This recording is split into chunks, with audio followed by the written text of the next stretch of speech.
Hey Bankless Nation, welcome to another episode in our series, The Road to Permissionless. This is a podcast series interviewing the companies and projects that are coming to the Permissionless Conference, which is happening in May.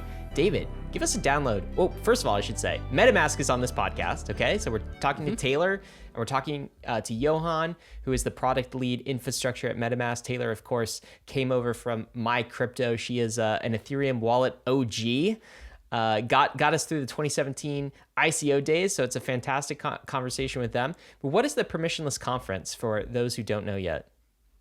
Oh, dude, it is the next conference that is infiltrating people's brains. And I know this because when I was at DevConnect this last weekend, everyone was talking about the next conference that people are going to, which is permissionless, of course, in 3 weeks from the time of recording. It is held in West Palm Beach, Florida, and it is just going to be probably, I think, the biggest DeFi event, but also a brand new track that I've never seen any other conference hold before, which is the Metaverse track, which is a symbiosis of gaming, the creator economy, virtual worlds, and just digital brands, all of these digital things that collectively we are now calling the Metaverse. And the Metaverse track, I think is going to be some of the most fire content that I think exists so far in the content stream. You guys will know so many of the people going to Permissionless. You can see them on the website, but it's basically a reunion of the Bankless podcast, and that is what we are helping Blockworks out with doing, scheduling some of the hottest speakers, the people that have gotten the most amount of views on the Bankless YouTube, and putting them into the hottest content and panels there. Taylor Monahan of Metamask has a keynote talk titled, I think it's really, really hot, titled The Infrastructure that gets us to the end game. And that's actually where we start this conversation off with Metamask about some design philosophy with wallets. Because I think when you come into this crypto space, Ryan, you're like, oh, wallets, it's the thing that I do my crypto things with. And then you don't really think about it too much more after that. But when you have basically every single user going and interacting through crypto versus with your wallet, the small tweaks, the small nuances of the choices that wallets make become critically important. So that's where we get this conversation started. And then we go into all the various things that MetaMask is working on. The institutional side of things, the NFT side of things, the layer 2 side of things. And then we finish off with, of course, some advice for permissionless, which Taylor is also a veteran of. So she gave some great conference alpha at the end of the show. Yeah, absolutely. And what I like about permissionless as well is it's kind of a melting pot, just like the Bankless podcast, right? It's like, some conferences are focused on the builders, others are focused on kind of the suits, some are focused on NFT. This is like all of them. It's kind of just like the Bankless podcast, where we try to cover everything that's happening across DeFi, NFTs, the metaverse, and that's going to be the style and the vibe of the Permissionless Conference. So if you don't have your ticket, there still might be some time. I think not too many tickets left, but there still could be some.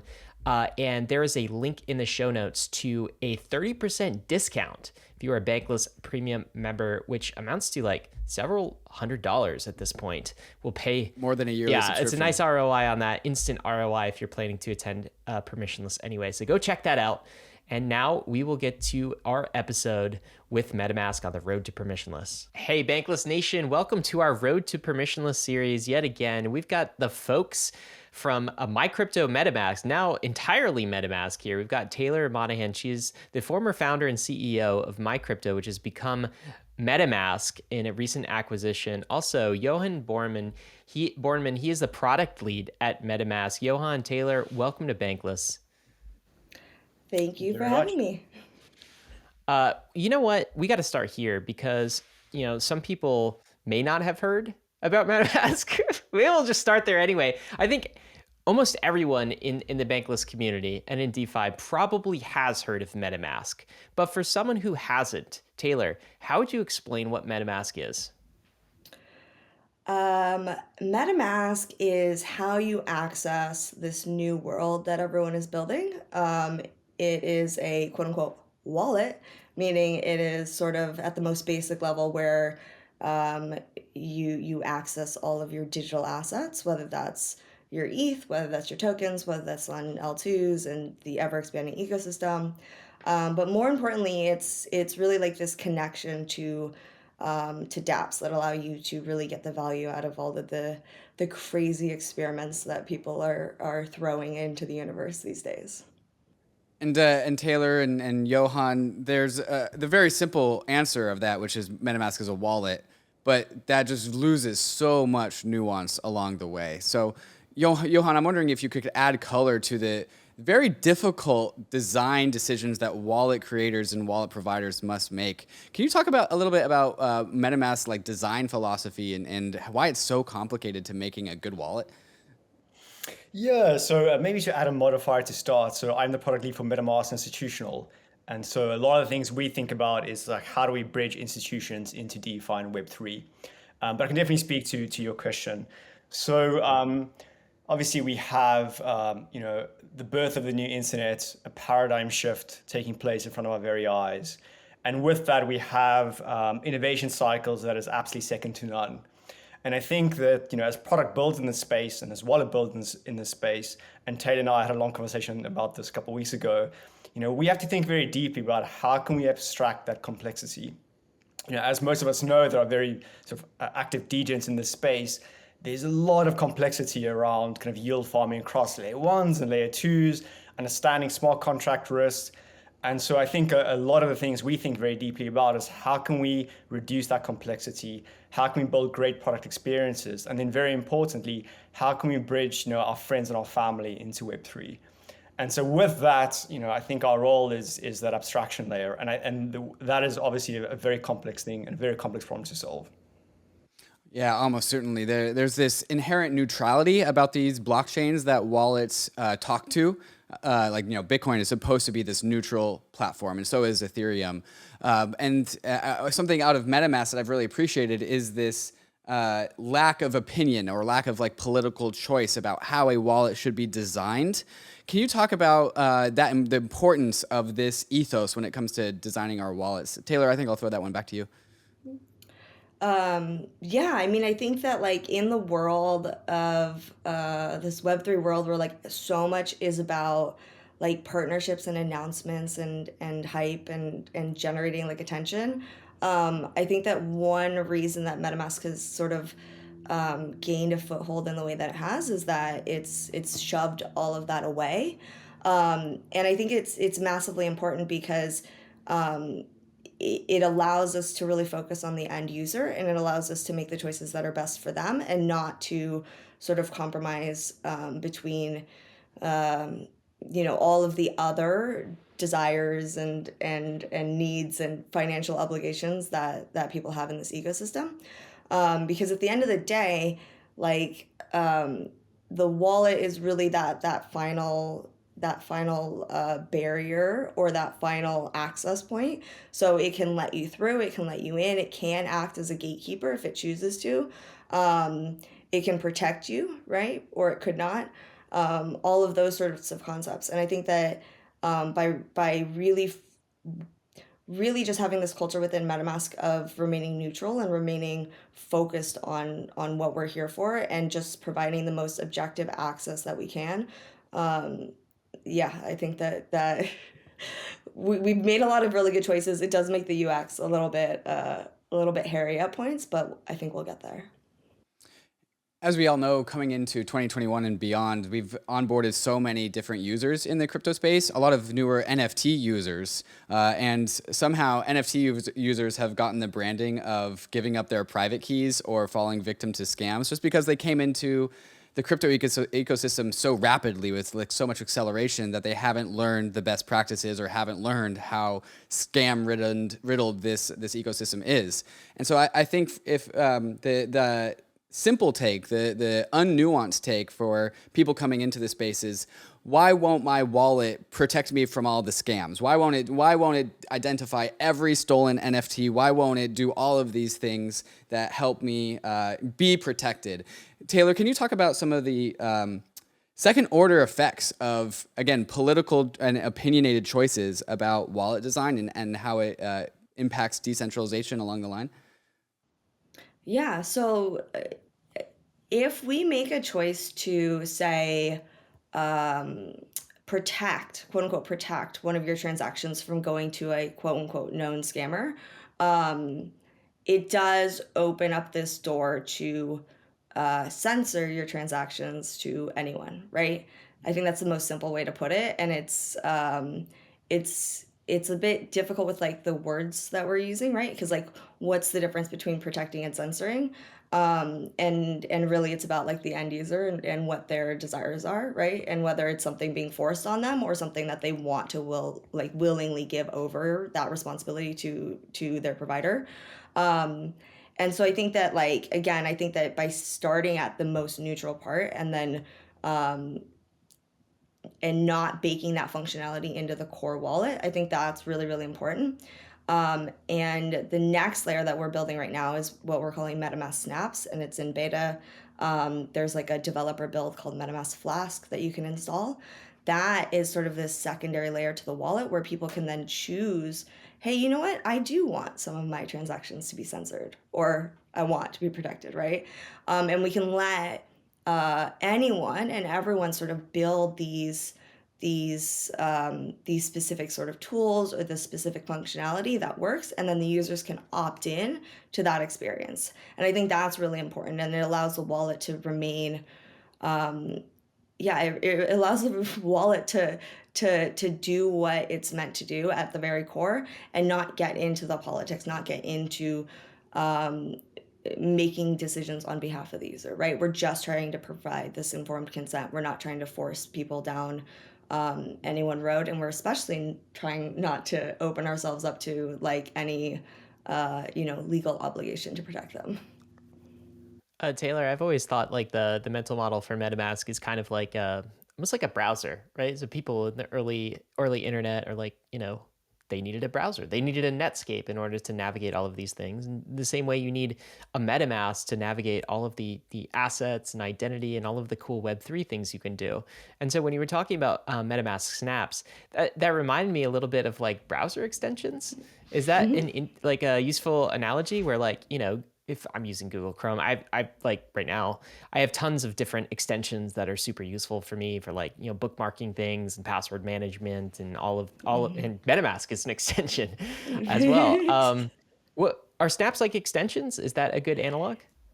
Yeah, I mean it's a little bit different just because of sort of how it's technically how it's operating together. But yeah, I think that like just like extensions extend the functionality of your browser, that's what the snaps are going to do, right? They're going to extend the functionality of your MetaMask wallet, of your access to Web3, of your all these different things that are going on. So curious about the we've already named a few of them, right? I think Johan was talking earlier about like DeFi degens. We were also talking about like NFT communities. And then of course there's like seasoned crypto natives that are in the industry using MetaMask, maybe with in conjunction with a Ledger wallet or something like this. And then there's a whole flock of like noobs to crypto, people who are brand new to the crypto space. How do you guys segment the MetaMask users themselves, and how do you appeal to all of them at once? Because those are vastly different user needs, I would say. Somebody who's in the NFT community and new to crypto versus a seasoned crypto veteran who is maybe using this, Johan, on the institutional side to try to move like millions of dollars a day. Johan, how do you segment these internally within MetaMask and these different users, and how do you appeal to all of them at once? Yeah, it's a great question. So let me start on the institutional side, and then I'll work my way to the consumer side. I think that you're naturally seeing an adoption cycle within Web3. And that adoption cycle is driven by the degens, and thank God for that. And so these are pioneers. Obviously, we very much have seen crypto being adopted by consumers. And then following that, we're seeing our crypto native institutions. So these could be your crypto funds, your DAOs, participating obviously very actively in this ecosystem. And then following that, you have the typical adoption cycle where you have your early majority, your late majority, your laggards, etc. And this is normally correlated in the institutional world with the regulatory oversight that institutions might face. And so, typically your crypto natives are going to be first, followed by your hedge funds, your family offices, your exchanges, your brokers, your traditional financial players, etc. And we really are sort of part of this trend and seeing it happen in front of our eyes. And how we think about it in terms of product is that I think it's very important to, build for your 1,000 true fans. I think we all fundamentally believe that this ecosystem is going to be the thing, not the thing on the side. It's going to be the thing that we all live in and participate in. And so, we're definitely seeing that crossing of the chasm within the institutional world. But in order to cross the chasm, you have to be deeply obsessed about your 1,000 true fans. And I know the Metamask team think very deeply about how do they cater to the users that they work with on a daily basis. Within Metamask Institutional, the exact same thing. So we think very deeply about how can we be the very best wallet for institutions, for DAOs, and therefore build a series of features around that to cater to their needs. And so I think it always starts with those early adopters, the folks that can't live without you, and then you expand from there. Why did you guys decide to split your product into these two segments? There's sort of the normal MetaMask and then MetaMask Institutional. Yeah, great question. So we realized almost the middle of the DeFi summer, and obviously MetaMask being very much at the center and the same with consensus, that institutions were for the first time showing up in a meaningful way. I know both of you talk a lot about this on the podcast. There's always been this narrative of the institutions are coming. And the DeFi summer really proved that this time was different. And what we saw was kind of a fundamental pain point around how key management needs to be done. So this is the storing of keys, the signing of transactions. And the mental model to have here is that, for example, if you're in the US and you have more than $150 million in AUM and you are regulated by a certain regulator, you have to work with a qualified custodian. And so the aim of Metamask Institutional is to think about, okay, how can we bridge every single organization on planet Earth into Web3? How can we provide the key management solutions that they might need in order to do so? And so we take a very agnostic approach, the same way, so the philosophy around Metamask. And so today we work with different custodians, custody tech providers, non-custodial solutions like Gnosis Safe to think about how can we solve the needs for organizations in accessing Web3. I'm wondering, guys, what's it like to work with institutions? What are their specific needs that other user bases don't necessarily need, and also just how many institutions are you guys working with? Can you guys measure the magnitude of this for us? It's, by the way, the visual I'm getting. It's a great feeling to think about these massive hedge funds working with a MetaMask in the same way that we are. It's just it's so cool that we're at that point. Yeah, and crypto natives, right? It's like DAOs. I think it's we're definitely seeing the birth of new organizations using MMI, which is deeply exciting. The crypto native degen crypto funds using MMI, but then also very importantly, which is an insanely exciting trend, a lot of organizations that are allocated to NFTs over the last 3 to 6 months, and so we're really starting to see again this crossing of the chasm. So the kind of two questions that were referenced there. In terms of what are we seeing from institutions and how we're working with them, again, it started with 1,000 true fans. And so it turns out that when you create a MetaMask wallet connected to a custodian, you have crypto funds all over the world wanting to work with you instantly. And so very much kind of our 1,000 true fans are these crypto funds. But we've definitely seen an evolution over the last, I'd say 9 months or so, in terms of larger traditional organizations also using MMI. And so a lot of the things we think very deeply about in the product is okay, how do we build the products, the services to cater to their needs? And so this resolves around things like detailed transaction reporting, making sure they have a portfolio dashboard so they can monitor their risk, hedge their risk, manage their risk, report on their risk. And then also importantly, help them with risk assessment within DeFi pools. And so these are some of the things we think very deeply about. And that normally maps to the typical transaction flow process for an organization. So how are they thinking about accessing DeFi, what research they might need to do, what compliance requirements or risk might they have, how are they executing the trade with the wallet or accessing a DeFi pool, how are they monitoring that position, reporting upon it, and then lastly, obviously, custody. Sounds like a lot of moving pieces, Johan. Is it annoying to work with institutions? Are they really picky? He's not going to say yes. He's on the institutional side, David. No, I think it's I was in a panel this morning and I was sort of explaining to the world of TradFi, like, like this is such a deeply relevant ecosystem. And like, it's such an insanely exciting time to be part of institutional crypto. Because for these reasons, like I said earlier, for years there's been this narrative around the institutions coming into the space. And I think this time is truly different. And it's sort of like build the infrastructure that allows more institutions to bridge into Web3. I think is insanely exciting. And obviously, working with MetaMask and like the MetaMask wallet within MMI, and a shout out and a hat tip to the MetaMask team. The focus is very much like how can we provide the broadest access and the most in-depth access to Web3. Amazing, amazing. And so it seems to be that MetaMask just has like a bunch of things going on under the hood. The MetaMask Snaps is actually the first time I've heard about this, and of course, the institutional side of MetaMask is something I wouldn't be privy to, not being an institution. So, can you guys just illuminate perhaps like the next 3 to 6 months of what you guys are working on, and either under the hood or what is perhaps publicly going to be announced in that time frame? Taylor, can I throw that one to you? Sure, you can throw it to me. I mean, we have so much going on. It is absolutely insane. I think that part of it is like trying to play catch up with this very prolonged bull market that we've been experiencing, right? Like we went from I mean, it's been, I guess, a couple years now, but like from 1 million users to like 35 million users in under 2 years is absolutely insane.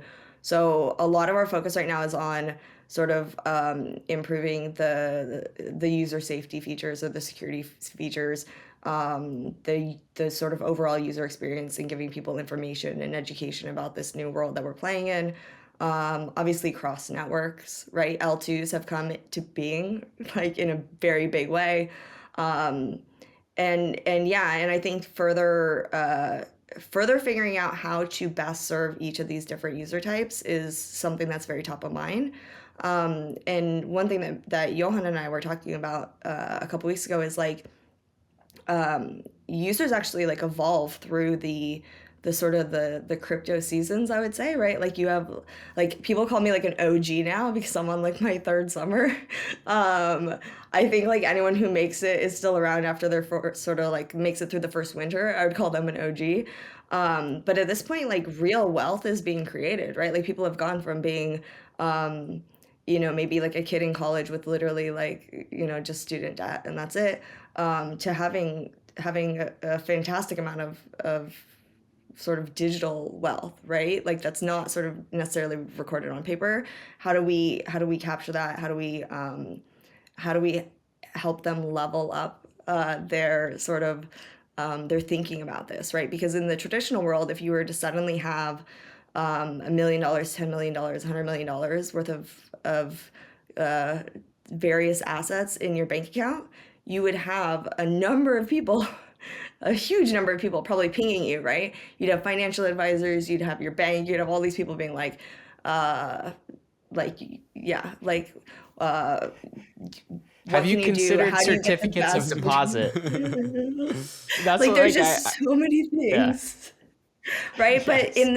in this world, and we see it every single day on Twitter, right? We have people that are losing $1 million, $2 million to phishing, like basic phishing scams, because they didn't realize that their secret recovery phrase is a secret. Don't give it to anyone. And I consider that a failing on our part. I consider it a failing on the ecosystem's part. There's a lot of reasons for it, but at the end of the day, like this is happening and it's very real. And so one of the things I'm thinking about is like, how do we get people to to realize that like when you have multiple millions of dollars in your MetaMask, that like there's bigger and there's a variety of solutions out there to serve you, and like the single secret recovery phrase, like these words that you wrote down on a scrap of paper somewhere maybe or took a screenshot of, like that's not necessarily the way. And I think we're really good about like hardware wallets and stuff, but MMI is super focused on like even the next level up, right? Is multi-sigs, right? Like your basic, like true knows to safe multi-sigs. But also, yeah, like, the MPC stuff is really, really exciting and it also gives you a lot of advantages if you're doing a lot of transactions, whereas, Gnosis Safe is really good for treasuries. Johan, do you want to talk more about this? You know this so much better than I do. Yeah, so it's fascinating how sort of different ways of transacting with individuals as well as institutions tend to gravitate towards different types of key management solutions. So obviously MPC, and I know both of you had a few MPC providers on the podcast previously, have been super popular with crypto funds because they allow for fast signing, for cost-effective signing. And then what you tend to have is your contract wallets, the likes of Gnosis Safe, obviously being just an insanely invaluable product for DAOs and managing their treasuries. And so you're tending to see sort of a gravitation towards key management depending on the type of user. And again, it comes back to our approach of being very agnostic and making sure we have all sorts of key management solutions so we can cater to different individuals, different organizations, and make sure that, again, to Taylor's point, we can help them in sort of this MON signing process and protecting their assets. Okay, guys, we are just a few weeks away from Permissionless. So I want to pick your guys' brains as to what you guys really look for when you go to conferences, and specifically what you're looking for at the Permissionless conference. What's Metamask goals at Permissionless? Are you guys hiring certain kind of talent? Are you looking to make certain BD relationships? What are you guys looking to get done at Permissionless? Oh gosh. I mean, we are definitely hiring. We are hiring all of the roles. Lots of tech talent we're looking for. What I personally try to get out of conferences is really, I think there's almost like two worlds, and COVID made this kind of hard to navigate. But there's the real world, the builders, the people who are actually in the space creating amazing stuff. And they're not necessarily the ones that are really good at talking on Twitter about all their cool stuff. And I feel like the conferences do a great job at sort of leveling and just giving me confidence in who's actually building, who's creating value, who's real, and then who's just really good at crypto Twitter.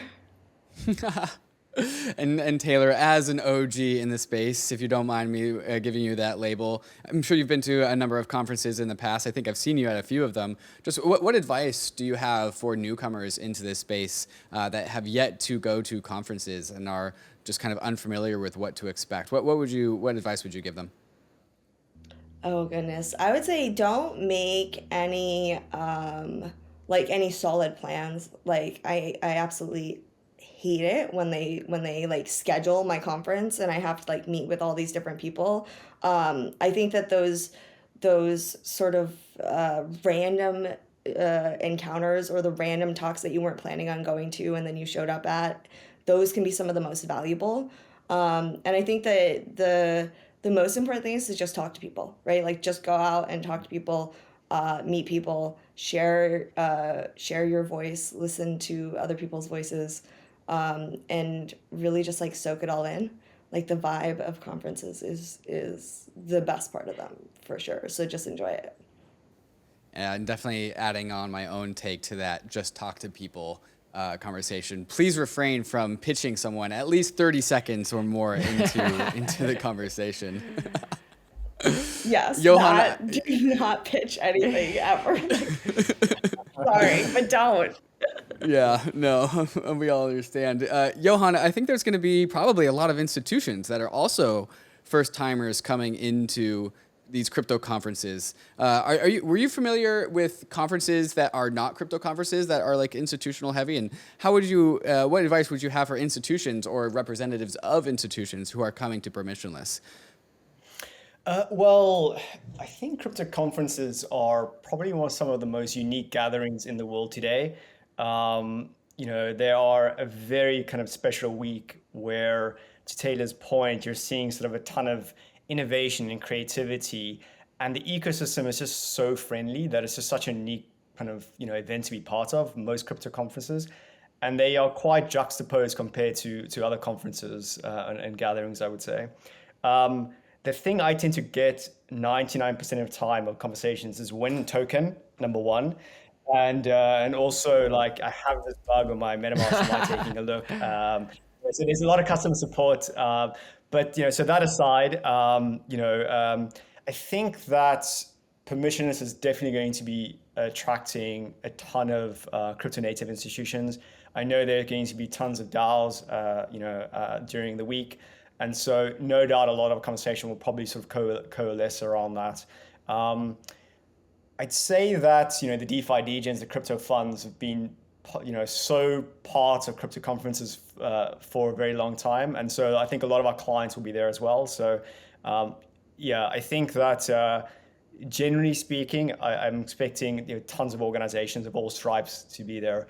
Specifically institutions or organizations thinking very deeply about NFTs. This is great, guys. So I'm taking notes because I haven't been to a crypto conference since like Consensus in 2018. So it's been a long time. I've been held up in this office here, and David journeys to like just about all of them, I feel like. But getting some good advice here. So don't plan too much. It's the serendipitous meetings that are the most beneficial. Have lots of conversations, it sounds like. No unsolicited pitches. And definitely ask Jonah about all the MetaMask bugs you can. Create a lock of them. Kidding, guys. Of course, don't do that. Do people still do business cards? Is that still a thing? POAPs. POAP, you met me. Yeah, POAPs. no business cards either. Yeah, no All right, cool. Well, it's been really useful, guys. Thank you so much for joining us. And we'll see you at Permissionless. Taylor, I think you were giving a keynote there as well. Are you getting prepped for that? Yes, I am so prepared for that. Excited to see what you come up with. Anyway, guys, this has been the Road to Permissionless. We've been speaking with Metamask, and we hope to see you at the conference. Take care. Hey, we hope you enjoyed the video. If you did, head over to Bankless HQ right now to develop your crypto investing skills and learn how to free yourself from banks and gain your financial independence. We recommend joining our daily newsletter, podcast, and community as a Bankless Premium subscriber to get the most out of your Bankless experience. You'll get access to our market analysis, our alpha leaks, and exclusive content, and even the Bankless token for airdrops, raffles, and unlocks. If you're interested in crypto, the Bankless community is where you want to be. Click the link in the description to become a Bankless Premium subscriber today. Also, don't forget to subscribe to the channel for in-depth interviews with industry leaders, Ask Me Anythings, and weekly roll-ups where we summarize the week in crypto and other fantastic content.